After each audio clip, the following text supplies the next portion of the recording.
Every second of our waking state, we are taking in 400 billion bits of information, and yet our brain can only handle 2,000 bits of information each and every second. And of that 2,000 bits of information coming in from the environment around us, our brain passes it through a filter called the Reticular Activating System. The question is, how is this filter, the RAS, deciding what information to allow in and what to bypass? For example, let's say you need to do a quick supermarket trip. If you are in a great place in your life, you're feeling really good about how things are going, you will notice the trees, the plants, the clouds, the fresh air, the cute little dog walking past wagging its tail. You'll notice or hear something that'll stimulate a creative idea. But if you are in a dark place, you're stressed out, you're frustrated, you'll experience the driver in front of you doing 40 in the 60 zone. You'll see the dog poop the owner didn't pick up. You'll tune in to the screaming kid behind you in the line at the supermarket, and you'll see that person in front of you fumbling in her bag for her wallet, holding everybody up. This filter deep in our brain is under our subconscious control. So basically, you're not even aware of it.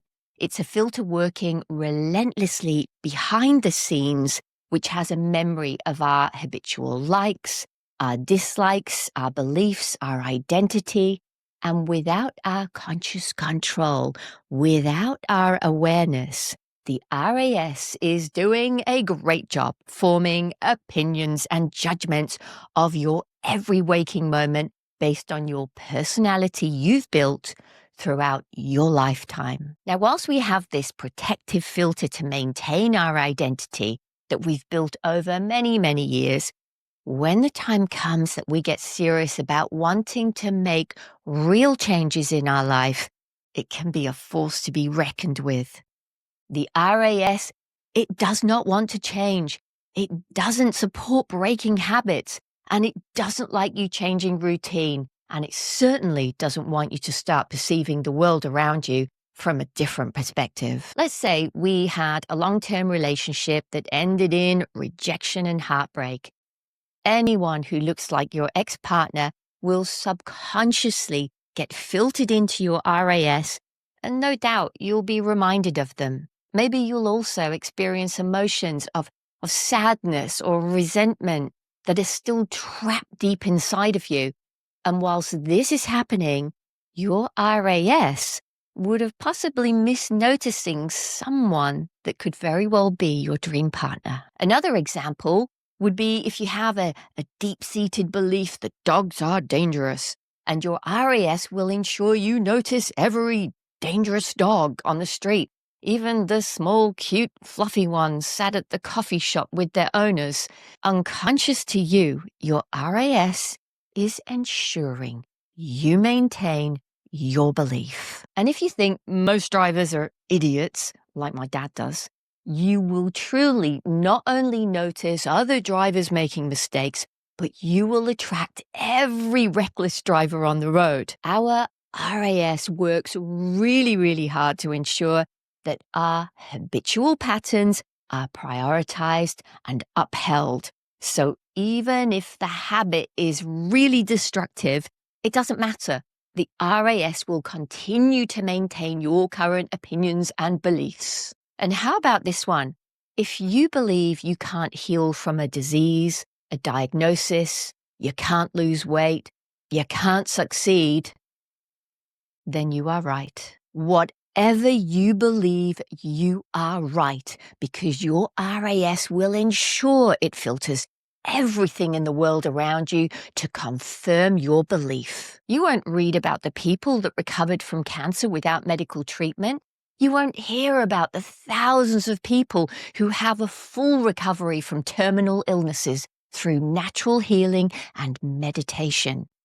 You will only hear about those individuals who existed maybe another few years because they had the medical treatment, or maybe the ones that died because they chose not to have the surgery.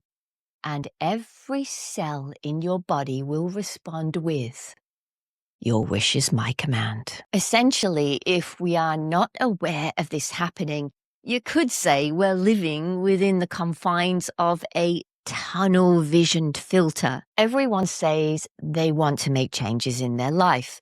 But if we are viewing everything that's happening in our life now through the lens of other people's misfortune, other people's opinions, our family history, the past, our hardwired beliefs, then we can't make any changes within our RAS. We're not noticing the person who held the door open for us, the smile from a stranger, the bird dancing in a puddle of rainwater, the beauty and power of a tree that we pass by every single day.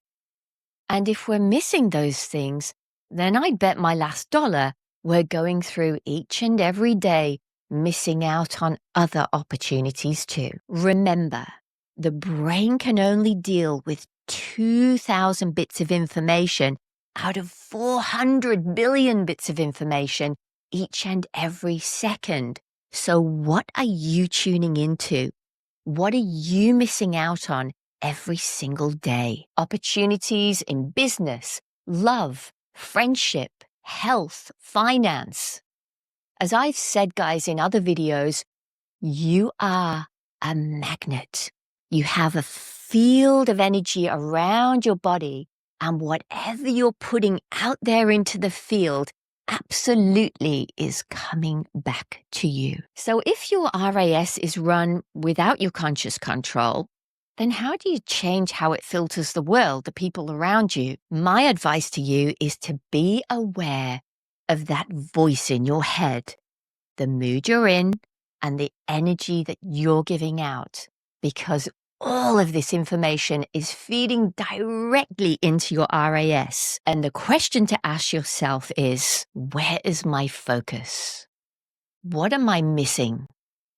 And can I make a shift to being aware of the things in my environment which can bring about a new perspective, a new understanding? So hear that voice in your head and start noticing when it's self-critical, when it's making really harsh judgments, and override those thoughts with positive affirmations. And we all know that trying to change anything with the same mind that created the problem in the first place is futile. This is where the practice of present moment awareness comes into play, and a regular meditation practice. A great way to learn how to be consciously present and start to allow new things to flow into our RAS, our subconscious filter, is to consciously choose to become acutely aware of what is around you in the present moment. So here is a really effective mindfulness practice that I do with my meditation students. Find a comfortable seat and close your eyes. Relax. Do a few deep, long, slow, deep breaths, and then simply focus on what you can hear. Remaining in a relaxed state, notice any sounds in your environment around you.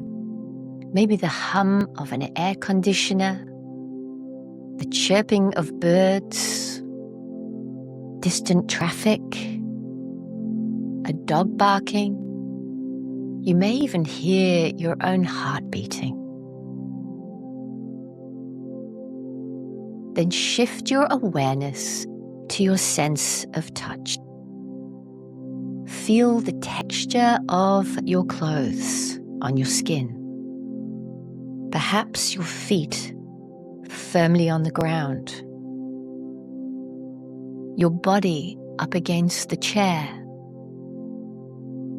The air on your face. The energy in your fingertips.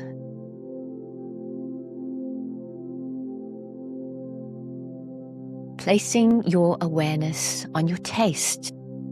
Maybe you still have the taste of coffee in your mouth. Does your mouth taste slightly acidic or sweet? Maybe there is no taste. that's fine.